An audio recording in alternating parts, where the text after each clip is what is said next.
This is D'Lo Brown. You better recognize this. The only podcast I pay attention to is the Ministry of Wrestling. Believe that.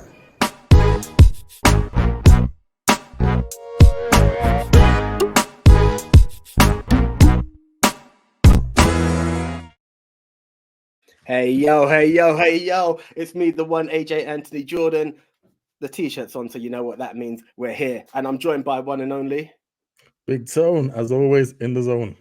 Okay, guys. Okay, so you're seeing this, you're reading this, and you're wondering what it's all about. As you've heard from the ministry many times, and there's a video to show it, we have kicked off. Last year was our kickoff of going to indie shows, and our first show was Ignite Wrestling Pro. And one of the guys that we had a blast with, even though he's a heel, but hey, we were the heel section anyway, so it didn't matter, was this gentleman, our first guest, the one, the only, Mr. Jackson Hart. How you doing, bro? Hey, how you doing, man? I'm good, bro. How are you? All good, all good. Thank you for joining us. Like we're really grateful on this, just to have you on this. Interviewing stars is something that we're just looking to keep it rolling. So yeah, we had to kick it off with you on a UK front. Thank you, man. I really appreciate it. Happy to be here. It was really cool to catch up with you at Ignite, man. So I've been excited about this for a while. So yeah, man. Great stuff. Big Tone, anything you want to do? Anything you want to say before we go into interview mode? I just want to say, anyone checking out this interview, I would like also advise you to go onto YouTube, type in the name Jackson Hart, type in UBW, and go watch this guy's matches, because man, he can go. Yeah. Certified legit. Okay, right. So here we go. Right now, Jackson, spotlight's on you, bro. I've got to ask, just for the whole passion, where did your passion for the wrestling industry kick off? Who were some of the stars you watched and said, this is how I want to get into the game? So for me, I was very, very young. I was probably only about 3 years old. And my earliest memory is Shawn Michaels, obviously, the GOAT. And yeah, just I remember him like throwing up the socket, the promos, the way he performed. And he was the first guy I was like, I remember I used to be kind of like just capsulated by watching him. And then and both, like everyone in my household was kind of a big fan of wrestling as well. Like my dad's a bit of an avid wrestling fan. My brother's a big wrestling fan. So that's what got me hooked. And then you had guys obviously like Eddie Guerrero, I think was like my first love in wrestling. Do you know what I mean? Like in terms of like, you know, your first person that you really like, okay, this is my guy now. That's Eddie. Because obviously guy had all the moves and he's coming out here saying he lied, cheats and steals. So yeah. That was it for me, 100%. Big stuff. Yeah. And so would you say like you modeled your career after Eddie Guerrero? A little bit. I'll try as best I can, because I think as a face, I was trying to do that way, but I couldn't really do it justice. But so as soon as I kind of had the heel turn, I think for me that was the inspiration, because just hit the gimmick, like the charisma as well, and the in-ring style. Because for me, obviously I'm not the biggest guy in the world, so I have to look at someone who kind of performs that level of a style or that type of a style, and then just to match it with like some of the promos this guy had and the entertainment factor, and just unmatched. Like even to this day, there's not many people who you kind of see in a similar light. I mean, you get guys like Swerve and stuff who have that kind of cool like element, you know what I mean? And like they're slick and they're slick in the ring as well. So I like guys like that too. But certainly for me, Eddie's a huge inspiration. I think that's probably where the whole Troublesome kind of comes from, to be honest. It's probably kind of a play on Eddie, I think. I like that. That's that. I mean, if there's anyone to mold off of, those two names that you were quoted are some of the greatest. Sadly, before Eddie passed, a bit off of your career here, that was meant to be one of the feuds that was meant to happen. Shawn versus Eddie was meant to be a feud that didn't happen, and I'm so heartbroken that it didn't happen. It would have been crazy, man. That's what. Anytime people say dream match, that's the one, because you got to think that match would have been just. It was going to be I think Mania 22. Yeah, and you got to think that probably would have been one of the greatest matches we would have seen, because they're both in ring, both charisma, both promos, but they both are like very high level storytellers as well. So when you match that with athleticism, I think it just would have been wild. It would have been. Ring psychology is off the charts with those off two. The charts. Yeah. Would you say like characters such as this like inspire your sort of own in-ring like persona that you're trying to build? Yeah, 100%. I think naturally, to be honest, I'm kind of a little bit. There's elements of me a bit like that. I think naturally in my daily life, like outside of a ring, I'm kind of a bit cheeky and a bit kind of like funny like that, and that's kind of my natural way of being. So I think maybe that's why I gravitated towards that. But you have to take from those guys, especially like Michael's in that DX era. I know he probably was awful to deal with, but like on screen, on screen, like how cool was this guy, man? Like, do you know what I mean? And then Eddie as well, like just the swag and stuff. So, and I think naturally for me, like I couldn't really play a heel where, you know, I'm very like shouting, authoritative, and you know that's not really me. Like, and same way with the face. So I have to play what's close to me, and I think it comes through a little bit like that. So, and I always look to those guys like for inspiration. So those were the inspirations, but how exactly did you get into the game? Where did you first start training and first kick off? So for me, first started was Triple L, which don't run anymore, but it was down in Resistance Gallery, which like in wrestling's a big place to know in like training, and it was London Lucha Libre. That was it. Owned by Greg Burridge, who obviously is like a really renowned trainer. So he's trained like Will Ospreay, he's trained Anthony Ogogo, he's trained Callum Newman. So you had some huge names, Cara Noir. He's trained some huge names come out there. So I'd seen that for a while. For a long time, I was researching it.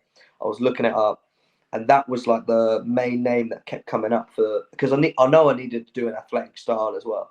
So I remember one day, just off on a limb, I was living in London. I went down, and it was so strange. I walked through the door, and there's this like really funky music, and everybody's jumping around and dancing. I was like, "Am I in the right place?" And then, but it was that. So I started wrestling, and yeah, it went really well. I did it for about 3 months. I did a bit at Knuckle Locks, which is where Progress used to have their kind of dojo sort of thing. Did a beginner's course there. I stopped for a really long time, for about a year, because I thought I'd had a really bad neck injury, which I hadn't. And then about a year later, I started up again with UBW, and that brought me to here. Yeah, so. Yeah, so like you talk about UBW, you've had like a great first year, like on the indie scene and all through the circuit. Yeah, what have been some of your highlights? Highlights. So for me, yeah, certainly last year was a big man. I think there was a ladder match I had with a long time rival called Joshua King. We'd had a series of matches, and it all came off like the grudge match was a ladder match. That was a huge highlight for me. I always wanted to do a ladder match. Never had done one in the singles. Had done like your money bank type deal, but a singles, because you can tell a great story. And it was cool, man. Like we really went hell for leather. Did some crazy stuff, and then turned heel. That was a very big highlight for me. I think pretty much everyone I talked to in wrestling, that for them, I think, is what kind of took me to a better place and took me to maybe a next level. Because I think as a babyface, I was good at it, and I think like I had a good style and like good connection to the crowd. But the heel, I could be more my natural self. You know what I mean? Like, and I think people always, maybe that's a good thing or bad thing, but like people always gravitate towards like you being yourself and authentic. And like, yeah, as soon as I turned heel, like the first time I actually did heel was at Ignite, and at the first qualifying match.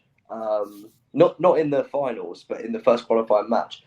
So yeah, it was down at Ignite, and the cameraman who'd shot me for years, like almost like, you know, since I've been wrestling, he goes, "I've never seen you perform like that." Like he was like he was like, "That's you." Like, and then pretty much every company must have liked it, because every company I was in after that turned me heel. So yeah, man, I'd say the heel turn, and then in the heel turn, I retired a real life long time best friend as well. We had a loser leaves town match. I won. That's probably the 3 majors for me, I'd say. Yeah, the lose match there against Leo Edwards. Yeah. Who was a tag team partner of yours, if I'm not mistaken, right? Yeah. Yes, he was. We were we were together in Thunder Express. It was a bit of a cheesy tag team. It was very much a play on like the Rockers. But we had a lot of fun. We had a good little run. We wrestled against the Lads, which are a really wicked tag team. Sunshine Machine, which are huge.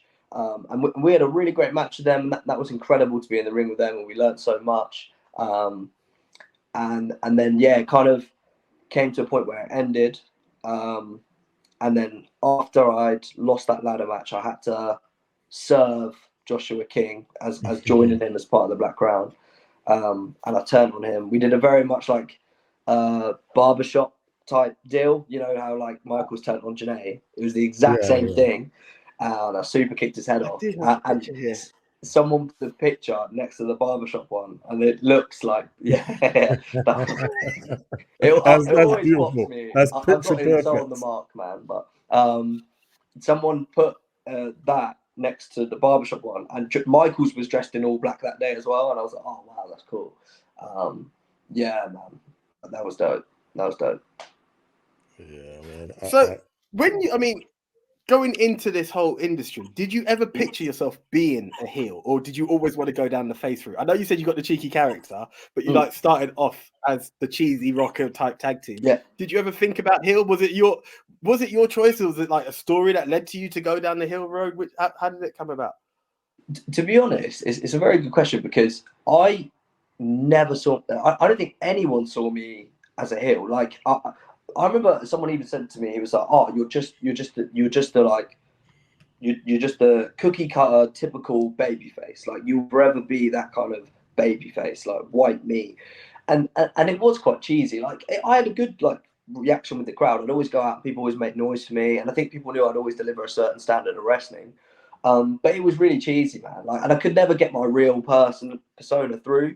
Like, so I'd always be like, "Oh yeah, come on, guys," and like all this and whatever, and like, and it was fun. But I thought that was what I'd be for everything, you know, because I'm legitimately, you know, quite a small guy, high flyer. I like to think I'm not too bad looking, and so I thought, okay, I'm probably going to be a baby like for my whole life. Like, it just makes sense, because I think storytelling wise, if you have anybody, you know, an indie fan, a grandma, a baby, they come to a show. If you see a small guy wrestling a bigger guy, it's very easy to get behind that smaller guy, you know. But I remember I'd said to a couple of people, like, you know what, like, if you turn me heel, I think I could do something. And I remember I turned heel and like Smashing Mike, who everybody loves Smashing Mike. Obviously, he was an Ignite HTBB champ. I remember he said to me, he was just like, "Yeah, like you could obviously do heel, because all you got to do is be yourself." I was like, "Okay." I was like, "All right, we're on to something." So. Okay, so when you turned heel, was this the start of your Troublesome One gimmick, or did you have that in your mind before, or did you develop it purely for that run? I'd always had the Troublesome gimmick in my head, like kicking around. Like I always, because you know how Conor McGregor is notorious McGregor, so I was always trying to think of something like that, where it's a moniker, and I think the heel turn, it just was perfect, and like I think people in my general life, as a joke or whatever, would always cheekily be like, "Oh, you're Trouble," or whatever. So it kind of stuck. Like, and like I was like, this is a gimmick that I can ramp up, but I was like, I know how to do this, because I can take a little sprinkling of what I'm really like, but dial it up. So I'd always had that knocking around in my head, like, especially with like going back to what we said earlier about Eddie Guerrero. I watched this guy and like all the stuff he was doing as a heel, and even as a face.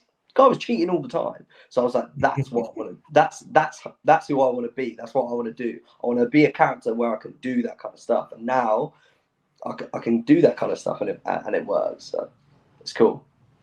Do you ever see you transitioning that back to being a face one day, kind of like Eddie did with his light cheating too? You know what, I do think about it, and I do have a few friends who are like, "Oh, like if you ever turn face, like this, like this character is the way to." And I do think about it, because I guess maybe I'm just being too much of a fan. I want to just do one spot where like I'm in a match, and like, you know, I grab a chair. hit the ground, chuck it the other guy. Like, The Eddie Guerrero classic. I can't wait to see it. And I feel like I've built a character now. If I did that as a face, if I turned face and I did that, I think it would be accepted. Like, I could certainly do it as a heel, but I think, yeah, this is the character that if I could do it, I could do it as a face. For sure, at some point, I think it will probably happen, and I would love to do it. But I can't. I gotta admit, I'm loving this heel run. Like, I'm loving this heel run, and I want to stay a heel for a long time. Like, I kind of look at guys like Spike Trevay, like Tate Mayfair, James Ellis, who are like just MJF to the highest degree. Like, 100%. people who are just well-renowned heels, and they get like kind of work off the fact that you know that they are a heel through and through and through. So I kind of want to like get to that kind of a place where it's like, okay, that's his thing. You know what I mean? It's the best characters, really, because if you think about it, like the top of the industry, like the greatest like champions of all time, they haven't really changed their persona when they became face. Like you had Stone Cold when he was going through his like grumpy like sort of loner stage, and that like changed to Stone Cold after his feud with the Hart Foundation. Then you had The Rock, of course, basically going through his Nation of Domination corporate champion, and basically just kept the same character. Yeah. So that's what you're looking to do? The Rock is literally a heel and always has been. Like, he's a heel now. It's just that everybody loves him. Do you know what I mean? Like, so like he's a massive heel, bro. He comes out, he runs everybody down, and then he beats the guy in like 5 seconds. He's a heel, man. Like, there's nothing heroic. There's nothing heroic. Like, you know, like, it's just that he was so good at that. Like, you see him run people down. He's the best on the mic, and he's so, I know it's a bit cheesy, but he is electrifying. Like, when he comes on screen, you get gassed. Like, so 100%. It's the same thing. He's never changed the act. Like, it's just people like that. So he's a heel, man, 100%. Yeah, I completely agree. Yeah, definitely. So we're talking about UBW, the heel turn, losing the ladder match and whatnot. It was voted by UBW the rivalry of 2022. That's correct. How is it? How does it feel? I mean, obviously, I'm guessing you guys do get on breaking kayfabe here right now. Yeah. But like, you've had such an intense feud, and then going into being like a faction, a team, tag. Like, how's that dynamic worked for you? Do you know what? I was really happy in it. I thought it was dope because me and Josh had always kind of had this plan that we would have a rivalry and then pivot into a faction, because we always wanted to do that. He come to me, I think in COVID maybe, and he was like, I'm doing this Kingpin type gimmick. And I was watching Daredevil season 2 and like Luke Cage season 1. So I was looking at guys like Kingpin and Cottonmouth, and I was like, and taking inspiration of how those type of gimmicks work and those type of teams. And he obviously wanted to play this Kingpin character. I was like, okay, cool. So if I feud with you, I was like, we can do a thing of like, I'm like this hero, and like, you know, you can play the villain, and we'll kind of bring it to the next level, and then I'll join you, and then we can have that type of a stable. So and then sadly now he's stepped away for a little bit. He's just got like, you know, he's working and stuff, and kind of trying to just kind of focus on his real life stuff. But we've kind of expanded that now, whereas like, you know, in UBW you've got Ronnie Knox, who's like killing it on the indie scene as well. She's UBW champ. And then we got like Ian as well, Rosario, who's like a crazy talent. This guy's just like jacked as hell and stuff like that. So, and we're constantly looking to expand the group. So it's a cool thing. Like, and I'm happy that we did it, and I hope that it continues, because I'm a huge fan of factions. So I'm constantly looking to like recruit members, and I want it to be like a huge stable, like your Bullet Club, your NWO, your Ministry of Wrestling. Do you know what I mean? Like that. Yeah. There's a collab on the line there, bro. Yeah, 100%. 100%. Let's do that. Who is your stable? Like, who's your stable of stables? What, like, if I had to say my favorite stable? Yeah. That's the tough question. For me, it's going to come down to DX. It's DX, yeah, it's DX, man. It's probably DX. Even though I think NWO obviously is dope. Bullet Club from Balor to Omega, I was like super crazy on. But yeah, DX, I remember getting up in front of the TV, throwing "suck it." I was at school telling everyone to suck it. Right, to trouble I your was teacher. hitting this on the regular. Like, the music, the best theme as well. Like, yeah, it has to be DX, man. For me. It's a solid choice. Solid choice. What about you guys? What's your favorite? Look, I always say it. For me, it's kind of hard. I break it down as the Click, because growing up, little older than you, because yeah, I wasn't 3 years old when Sean was saying "suck it." That's all I'm gonna say. But like Sean and Diesel was something that I just loved. And when I saw Scott Hall and Kevin Nash turn up on WCW, it was absolutely nuts. And then like I didn't even know about the curtain call then until later. But knowing how tight they were, I'm like, you see it. Like we start off the show, it's that. There's no in between. There's no. This is universal, I think, as well now, isn't it? Like 100%. This is so big. It's universal. It is. I mean, So, I could say like I could say the Heart Foundation. I could say Nation of Domination. But if I'm going to talk about someone who we haven't talked about, I've got to talk about Evolution. That was Evolution, the first time that I've seen a faction such as that, where you had like the classic one, the all-time greatest, if not the greatest of all time, the Nature Boy Ric Flair, one of the current champion on like the heel run of his career, Triple H, and then the next two stars who actually did go on to become huge, two of the biggest stars in the industry, Randy Orton and Batista. Like that's the only time I've seen a faction like that. So all of them. Sorry, all of them on that like kind of level. Like I wonder, other than maybe we missed off Shield, to be fair, but we should include them. Other than Shield, there's probably not been a faction where each guy was like just on that. Well, I mean NWO, it's so different. NWO got watered down a lot by the end. But that's the thing. Evolution's crazy because the two guys who they said these are going to be the next ones. They are like they were exactly that. Yeah. No, Evolution's a big one. The Shield, obviously, literally right like top 3 of last year's PWI. It is what it is. Another one, always understated because I think people forget about it. Undisputed Era. They were awesome. I'll put that out. But bringing it back to you, Jackson, and your faction and what you're doing, let's bring up the Short King and your feud with Cy Gregory. Like, what's that one like? How's that been for you? Do you know what? This one's funny, man. So, like, for me, obviously, I'm doing my gimmick, I'm doing my heel thing, it's going well, I'm winning every singles, and then I kind of throw a few things out there and see what like people want or like. So I had like the Troublesome thing, that's the gimmick, and then I was throwing out names like Sweet Boy and this, that, and then I was throwing out names like Hero Killer, which I thought was a really dope name. Like I thought Hero Killer, it's like Randy Orton, but like, you know, I'm beating all the good guys because I was beating all the good guys. And I thought this is something that people will like. I can do like comic book and anime kind of like t-shirt.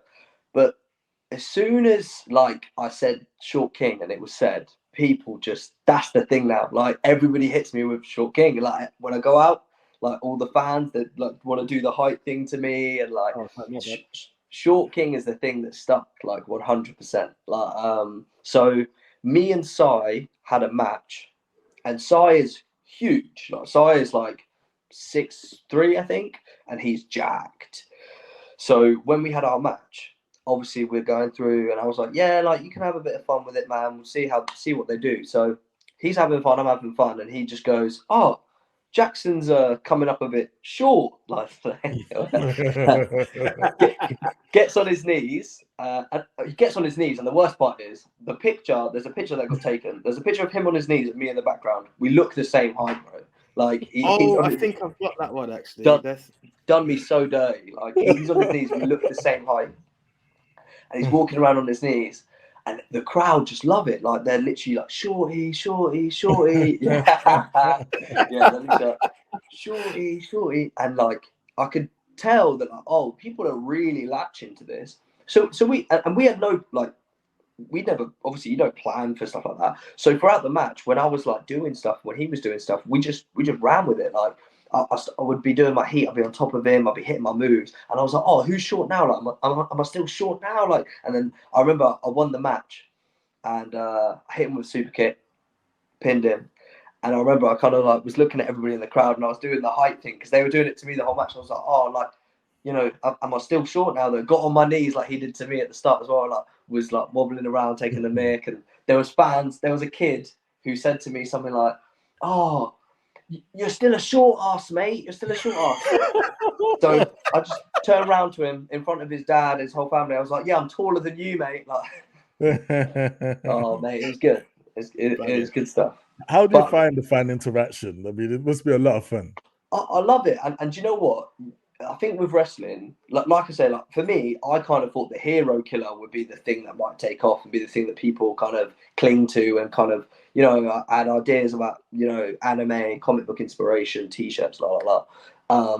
But Short King's what people latch to. Like that's what people chant. That's what people call me. That's what people refer to. It's the thing that, you know, obviously struck like a nerve with the audience. So if that's what it is, that's what it is. And I don't take any disrespect. I kind of laugh with it. And like in my private life anyway, I kind of always kind of like jokingly, I'll be like, yeah, I'm a Short King and stuff. So I kind of like it. It's come to a point now where I'm pretty sure they announce me as Short King. Like when I'm on podcasts and stuff, like it's Short King. Like it's always Short King. So I've kind of come to own it now. And I'm pretty sure. Sorry, my bad. Whatever gets you over, whatever your moniker, like, you know, can be. Exactly, bro. Like that's, you have to listen to what the audience want, and that's the thing, and it's unique to me. So like, obviously, you get boos as a heel. You can get boos wherever you go, and every heel will get boos if they're good. But like, that's unique to me. Do you know what I mean? Like them, like kind of chanting Short King or Shorty, Short Ass, whatever. That's unique to me. That's my own specific thing. So that works. And I'm pretty sure I'm going to drop a T-shirt where like I'll have like a, you know, you're not tall enough to deal with a Short King or whatever, and there'll be like a height thing on there because I think people can have fun with it. You know what I mean? Like, cool. Talking of you touring on the different scenes and what have you, talk about like doing Coliseum, Jurassic Pro, obviously Ignite, where we saw you. Like, yeah, I can see the career is mainly on a UBW front, but what is it like touring on the other shows? And as you said, like when you turned heel at Ignite, that was recognized and everyone wanted to turn you. How is it to like adapt to being a different person in different organizations? You know what? It's weird because like I'll be on a run of like, you know, 10, 15 matches where I'm this cocky, arrogant little kind of whatever, and then I won't say the word, and then like I have to go to another place. I have to go to another place, and when I come out, I have to be, hey, high fives, and like it's strange. It's strange, but but in a way, that's kind of the beauty of wrestling, like because you're constantly getting kind of like you're honing your talent, you're honing your skills, you're refining kind of that ability. So, you know, if I want to be good, if I want to one day reach like a certain level, I need to be able to fish like that. So yeah, like Jurassic's an interesting one because Jurassic's an awesome promotion. You got some really great guys there, and I'm a babyface there. So that's like maybe one place still where I'm a babyface. So everywhere else I do heel, but I go there and like I get cheers and like I'm having fun with the crowd. So I kind of love it for that reason because I still get to do baby and I still get to kind of hone that craft. And then like Coliseum's so cool, man. Like Coliseum, like the talent there, man, it's crazy. Like the locker room was like, you had your Warren Banks, you had like Aaliyah James, Nina Samuels, you had like Shreddy Breck, it was crazy. You had talent from France coming over, Kuro and Tiago. Like it was insane. You had Jack Selstrom in Coliseum. Connor Mills has been in Coliseum. Like unreal level talent. So when I was there, I was in a 4-way, and they called me up and they were like, "Oh yeah, we want you as a heel. Like we think you'd really fit in. Like we want that." So I was like, "Okay." So I come out and I did my heel thing, and I was in the 4-way, and it was really cool. Like it was 4 guys. We were all doing athletic stuff, and yeah, that was awesome, man. The Coliseum was a really, really cool one. And it's in London as well. It's actually not too far from where I am now. So it's nice and close. So that was dope. And then Ignite, which obviously you guys were there for. Ignite's wild. Like, I love the crowd at Ignite because they hate me. And, like, but I get the most unique chance I've ever had in my life there. Because, like, but I like that. So So the first time I went Ignite ever, before the final, I didn't think anything would come of this, but I said, announce me as the Pride of Luton, which is like where I'm originally from, where I grew up, la la la. As soon as they said Pride of Luton, the boos rained in. Like, that place hates Luton Town. Like, they're like, but it is what it is. But so they're from Boreham Wood, which is close to Watford, and obviously Watford and Luton beef is mad, like in football. So yeah, literally now every time I come out there, it's so funny. I actually love it. Like you get there's a row of guys, and they'll be like, he came here on the Thames Link, and like they'll be chatting. Yeah, I heard that one. They'll be chatting all this stuff about Luton Town and like whatever, and they really hate me. So I really enjoy it actually, which is weird. I probably shouldn't, but yeah, I love Ignite, and that final match we had, that was so crazy. Like the talent in there, I felt was quite special. You got like Harrison Leon, who he'll definitely be in WWE one day. Like that guy is just bred for it. And then you got like Adonis Payne, who I've known for a long time, and I've known how talented he is. And this guy's up and down the scene, getting belts everywhere. He's you would have saw he's Ignite champ now. So yeah, phenomenal. The guys cheering him. we were like, he only wants cheering him. Like, I know everyone was like, after like Gene Money, the minute Gene had won the title, we're like, bring the pain. It was nuts, but like, yeah, we're kind of heelish ourselves, man. So. Let me tell you something. Next time we got your back, he'll or no, yeah, we're gonna light up the place for you. Yeah, but I'm not gonna lie.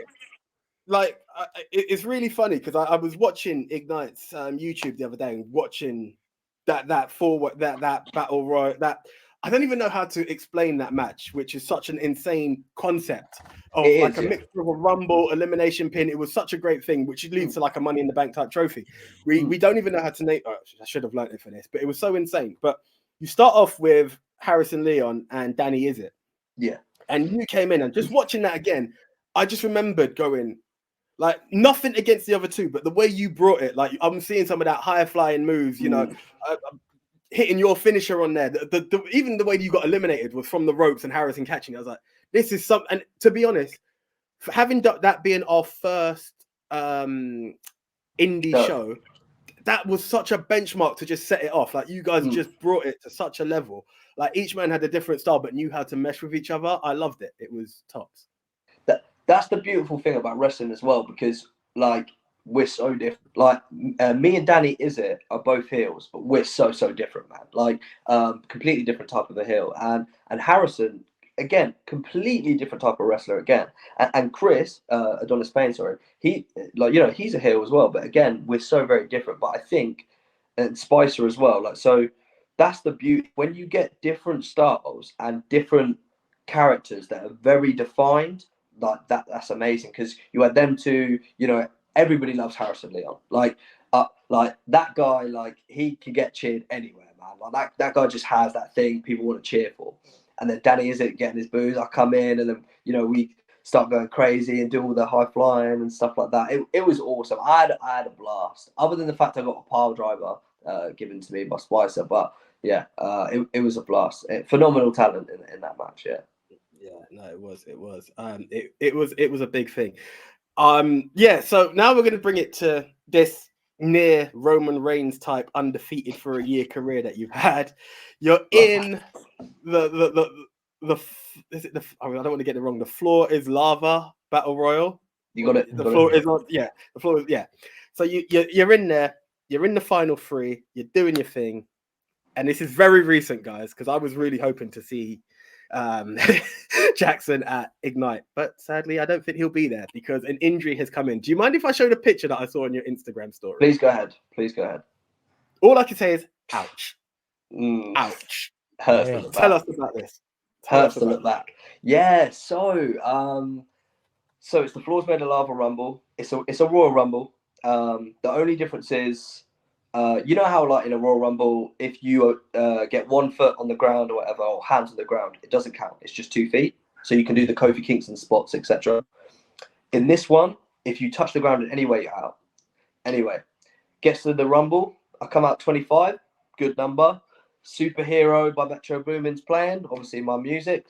Like, room's up. Like, I'm about to win. And then I come out do my thing. I'm shredding it up. You know, I'm doing forearms. I'm doing eliminating people, super kicks. You know, all this stuff. And Harrison Leon gave me a choke slam, and I've done a choke slam.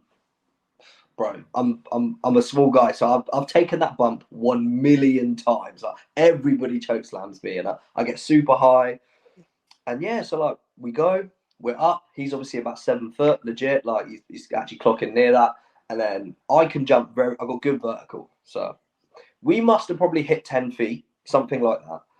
And when we went up, everything was cool. The base was good, the jump was good. But just before we hit the ground, there's a turn. Like, my shoulder, for some reason, I don't know what happened, but we just turned like this, just seconds before I hit the ground. So when I hit the ground, it's like 10 feet of force of my body weight going up through my shoulder. And bro, like I've been wrestling a little while, so I know like muscle pain and like twinges and I felt the crunch and like pop. So I was like, okay, ooh, this feels different. And like Harrison came over and said, "Bro, you're right." I said, "Yeah, I'm good. Just give me a couple sets." Like, so it's a rumble. So I'm lucky enough that like there's a lot going on, man. Like, do you know what I mean? So I'm sat in like the bottom rope. And I'm like, oh, I thought I'd have a look, because obviously, like, you know, it feels horrific. So I look and I'm like, okay, cool, no blood, we're good. The bone's not sticking out, we're good. But then I had a look, I was like, oh wait, the bone has popped up though. Like, it's not piercing my skin, but the bone is like here. Like, it's up here. Like, it's in my eye line. Like, I shouldn't be able to see that. Like, and then, so yeah, in that moment, man, do you know what? I can't actually say that I felt too much pain, because adrenaline's crazy. So I don't think it really hit me yet, the pain wise. But I just knew that it was gone. Like, I knew that it wasn't just a bump. I knew that it was gone. So I just kind of looked. I just kind of looked into the crowd. I was looking at the referee and I was thinking, like, I can go and tell him now that I'm done. But I was like, okay, I'm going to be in the final three. You know, it's a rumble. I'm going to get a lot of time, well, a little bit of time off after this. So I may as well finish. So I was like, okay. So I'm just sat there looking at my shoulder. I'm like, okay, how do I get from here to finish this job today? So just rolling the shoulder. And as I'm rolling, the pointy bit is like coming down. So I'm like, okay, if I keep rolling this, it will stay down. So I realised at that point, okay, I can just about wrestle, but I can only use one arm. I cannot use my right arm at all for anything, like nothing. There's nothing I can do with that right arm, because it will push this further out. So I carried on. I just kind of told the two more experienced baby faces, because obviously I'm not going to be paired up with heels, I'm going to be paired up with babies. So I grabbed Adonis Payne and Alpha Skura. I just said, hey, like, obviously he's still doing my thing, working. I was like, listen, my shoulder's completely gone. I was like, so I'm gonna carry on, but just be mindful of my shoulder, please. And this is a funny story, and I don't think he'll mind me telling either. So Adonis Payne and me are like really close friends in real life. So we're in the corner, and I was like, put me in the corner. I was like, go easy. I was like, bro, listen, my shoulder's busted. And he was like, what? And he's giving me boots to the shoulder. And I was like, Chris. I was like, my shoulder's busted. He was like, oh, okay, sorry, brother. And he just keeps going. I was like, Chris. My shoulder is busted, bro. I was like, it's gone. Like, and then I was like, the other one, Chris, the other one. And it's like, we're there for like, it felt like I was in a comedy film, yeah, because he just, obviously we're in a rumble. He can't really hear me. There's so much going on. The crowd's super loud. So like a little bit passed, and then he got to the other shoulder. But so funny, man. I'll laugh at it now. But yeah, we got towards the final three, and there was a spot where, classic tag team spot, of like, you whip the guy into the baby face, and then that guy whips you into the baby face. So I grab the guy, I whip him with one arm. So I'm like having to whip him like that, and like just holding my arm up here. And then he comes out and he's like, I'm gonna whip you. And I said, no, you're not, because obviously I can't throw anything, bro. Like, if I was to try and forearm him, it would be the weird. I'd be like this, like it just. And I've got good forearms usually as well. So yeah, and then we did a spot where I'm super kicking him, and then he's kneeing him in the head, and then I did hit another super kick. And even the super kick was hard, because you think like, oh, like, why would that be hard? Like, it's your arm. But the thing is, like, when you hit a super, like, to get the projection you need, you kind of like need to counterbalance with like this arm. So there was no way that I could actually like fully extend. Like, obviously, this is like as far as I can extend. I can't project that way. So even the super kicks were hard to do, man. But eventually it got to a point where I got claymored by Adonis Payne. He chucked me out. And even going over the top rope, I've only got one arm. Like, so to go, I had to like throw myself over top, I had to cling onto it like that and then like send myself forward. And look, I did it. But yeah, as soon as I got to the back, I just said politely, I just said, can someone grab me the medical, please? I was like, my shoulders completely gone. It was wild. It was wild. Nah, it took a lot of courage to do that, man. Like, is that the worst injury you ever had? It must be, yeah. It must be. I broke my nose a couple of times. Concussions, but concussions you recover from quick. Broken noses you recover from quick. That's the worst. And although I didn't feel much on the day, to be honest, I did like your adrenaline's crazy, man. I got to the back, everybody was like, whoa, because obviously the bones like going like this. And they said, you need to go to hospital now. Because I was actually like, can I go to hospital tomorrow? Because I'll rather go home, chill, eat. You know, like hospital was a long process, but they all kind of forced my hand. They were like, look, you need to go. So I was like, okay, fine. But yeah, the day I woke up after, oh my God. Like, I can only imagine. Bro, you know when you wake up and like maybe you've got a cold or like you're just a bit of muscle pain in your sleep where you've like slept funny. It was that times like 1,000,000. Like, bro, I woke up and this, I was like, oh my God, like it was the most pain I've ever felt in my life. Like, and I feel like I've got a good pain threshold, but it's definitely the most pain I ever felt. I like, can imagine. Crazy. Yeah. So, with that, what is the official time for everyone who's been following Jackson Hart? What's the time lapse before we can see you back in the ring?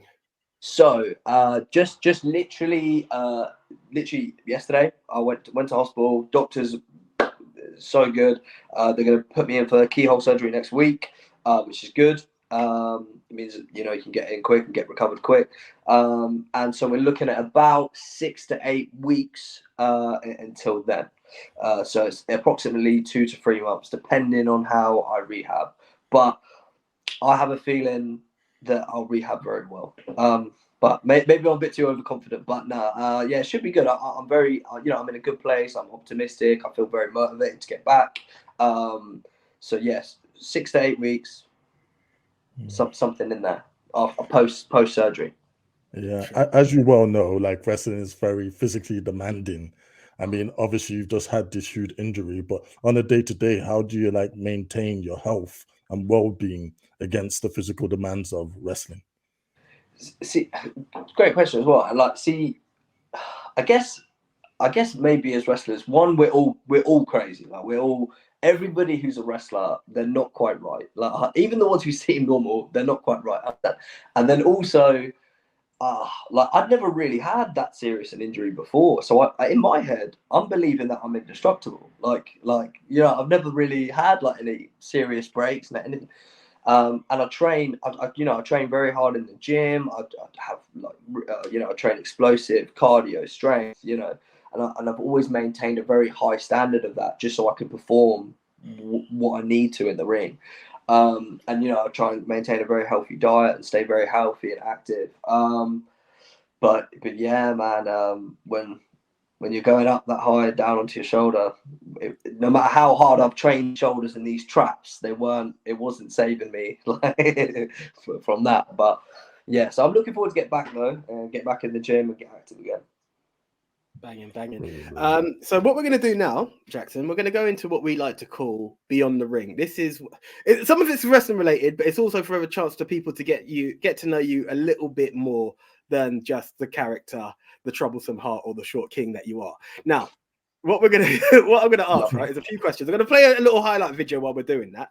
So it's a few questions. I know you're an anime fan, which isn't in there, but we will touch on that. But what we'll do first, I'll play a little video while we're doing this, just so people could get an extra bit of who Jackson Hart is while we're doing this. Bear with me a sec. Let's get the video going. We'll play your little highlight reel. And yeah, going to ask a few questions. First one being, match you are most proud of? Ooh, match I'm most proud of. Great question. For me, it would have to be Sunshine Machine is definitely up there because one, that was my first main roster appearance for any promotion. And I feel like that's quite a big one to start you off on. Well, current progress champs, so they're yeah. Bro, and the worst part, the night before, I thought I was in a rumble. All I've been told is that I'm doing a rumble, which is, you know, like it's just a rumble, man. There's 29 other people in there, like it's a sweet gig. And then, literally 6 o'clock in the morning, I got a message saying, "This team are injured. Can you step up and perform against Sunshine Machine?" I've had like 2 hours sleep. It's my main roster debut with two of the best wrestlers in the country, arguably tag team in the world.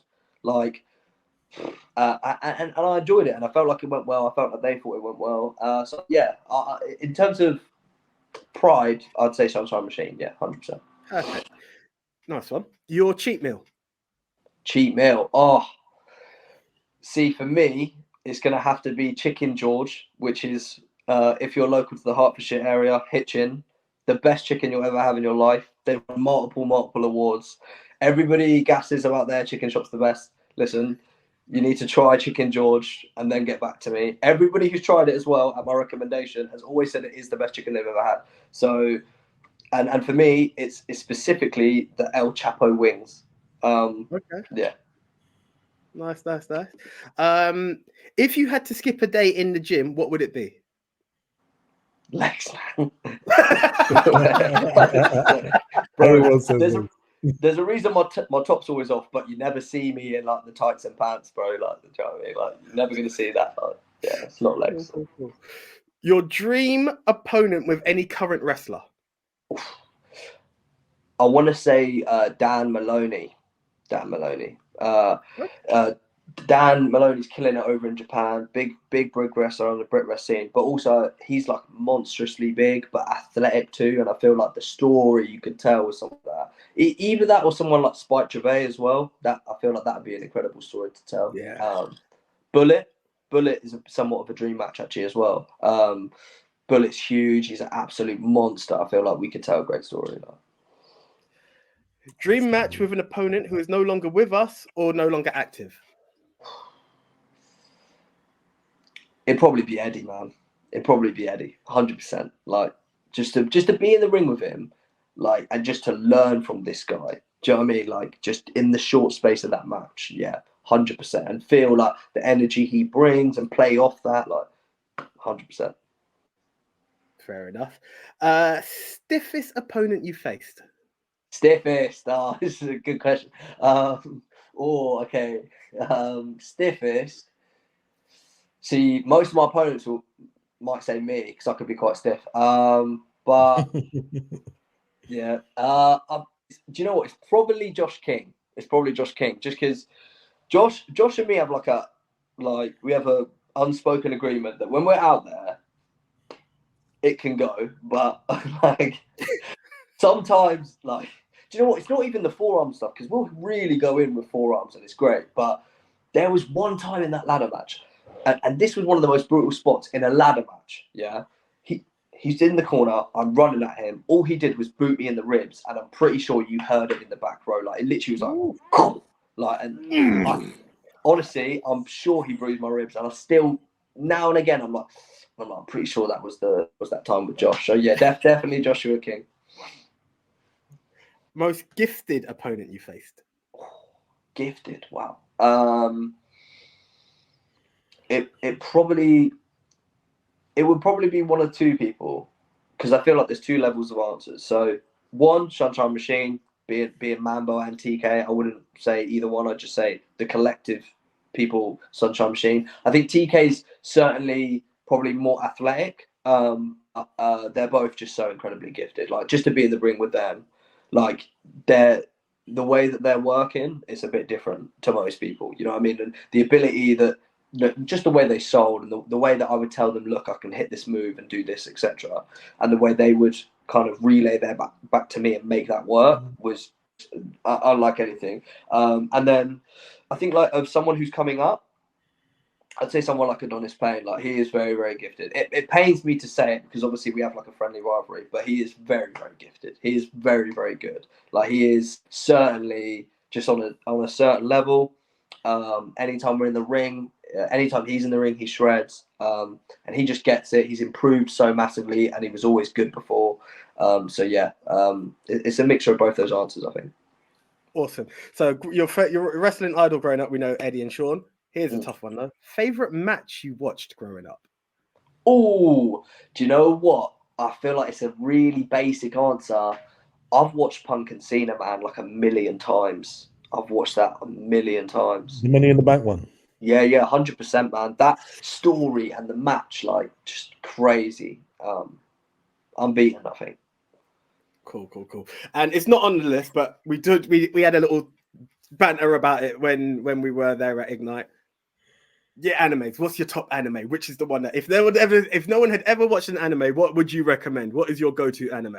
You know what I'm gonna say, but it's always gonna be, and you can call me a basic whatever you like. Yeah, it has to be Dragon Ball. It's the only correct answer, and I can back it up by saying this. When I showed my girlfriend Dragon Ball, she thought it was cool. I don't know if all animes have that ability, whereas Dragon Ball has that ability. So yeah, for me, the action, the story, the jokes, like these guys are leveling up to a different extent. I'm a massive Dragon Ball mark. So it's Which one did you go. show her? C, GT, Super, Kai? Yeah. Oh, for me, controversial. Obviously, Z is like the best it's ever been. Obviously, like Cell, Frieza, Boo. That's like the best action and the best the series ever was. But I'm actually slyly a very huge fan of Super, just because like you get a good mixture of like the action and the I like the silly comedy, like I do like it. And yeah, like Ultra Instinct and Jiren, like and you know the Future Trunks saga as well, and Goku Black. Like for me, it's Super. I think There's a lot to love about that show. 100%. There you go, guys. So now you've been beyond the ring with Jackson Hart. Now, as this video is playing, 2024, a list of victims from the Short King. How proud are you feeling watching this video right now? Incredibly proud. It's one of the proudest moments of my career and life. When I'm grey and old, I'll look back at all these victims, all these so-called heroes, all these guys who had to job out to me because I am the greatest, and I will continue to be. As soon as this is healed up, I'll be back in the ring, killing heroes again. Short King will reign supreme one more. All right. So, what are the aspirations and goals for your future in your wrestling career? What future aspirations? Yeah. What are your future aspirations? Future aspirations. I would say for me, there's no like distinct thing. I think it's more like I would love the opportunity to go somewhere and travel. Like I'd love to wrestle abroad, like whether that be there's a lot going on in like Denmark, there's a lot going on in Germany, there's a lot going on in Spain, there's a lot going on in Canada, Mexico, Japan. So to do some kind of tours would be dope. Also, you know, wrestle some of the best there is, like some of these guys that you see like on your Progress and your Rev Pro, and kind of have a match for one of those companies. And then I think that I could end my career on this note. Like, so when I was growing up, I was when I lived in London for a little bit, I was quite close to Alexandra Palace. Used to go like drinking there, work there for a bit of time. There was a super strong style tournament with Progress. A couple of years back, I went to as a fan, and then also the year after that, I worked there behind the bar. So for me, I feel like the story of the real life story like makes sense for me to finish that arc by one day performing at Alexandra Palace under Progress. Is there any like promotion that you look at that you just think, oh, I want a piece of that? I definitely want to work there. I would say if I had to pick one right now, for me, it'd be Rev Pro, just because the talent is crazy. And like you get like the Japanese kind of talents coming through as well, and like Rev Pro are just cooking on a different level, man. Like you look at the output of the last year and some of the matches they're doing, man, it's just insane. So to be around that talent, to work with that talent, it would be Red Pro for me. Yeah. Yeah, from what I've seen, you'd fit in quite well. Yeah. That's a big one. That is a big one. Represent. Love for that as well. Yeah, no, I appreciate that. Hopefully one day, if it's on the cards. Are we going to see gold? Are we going to see you with gold this year? Are we going to see with gold this year? We look at the end of at this point, Jackson Hart has beaten everybody who stepped in front of him. The most momentum. He's been on smoke. He's been somewhat unstoppable, like you said, somewhat akin to Roman Reigns. That was your words, not mine. So the only step left for me right now is to get gold. And to be quite honest, like I would look very damn good with some gold around my waist. So it's bound to happen. It's bound to happen. That's the one. That is the one. Look, Jackson, it's been an absolute pleasure. Right now, I'm just going to take the liberties of throwing up your socials for anyone who's trying to follow you out there. Troublesome Heart on Instagram, at JJacksonHeart1 on X, formerly known as Twitter. Mate, it's been an absolute pleasure. You've got two members of the... Look, we're speaking on behalf of the whole of the ministry when we say this. We are following this career because look, it was a pleasure meeting you, but the skill, I reckon, as Big Tone said earlier, like, don't sleep on this guy. YouTube and see what's out there, because this is a talent that you cannot sleep on. An absolute gem of a gent. So thank you very much. Anything else you would like to put out there to the fans? Anyone who's never seen you? What your chance to shine? What would you like to say? Just want to say, like you say, just follow the journey. Injury, but soon be back and be taking over the scene. Can catch me at Jurassic, your Ignite, UBW, Coliseum. So just stay tuned and watch this space. And like Ministry of Wrestling said, bound to have gold. So, you know, and obviously, you know, shout out these guys and catch these guys as well. Obviously, killing it in what they do as well. So, really appreciate that. Really appreciate that. Okay, guys, the socials are there. Keep following. But until the next time, we've got a couple of review shows coming out this week. It's been a crazy month of wrestling. 2024 has not been a sleeper. And you need to see our February calendar. It's insane. I might even post it. Crazy. But until then, I am the one AJ Anthony Jordan. And I'm Big Tone, out the zone. All right, we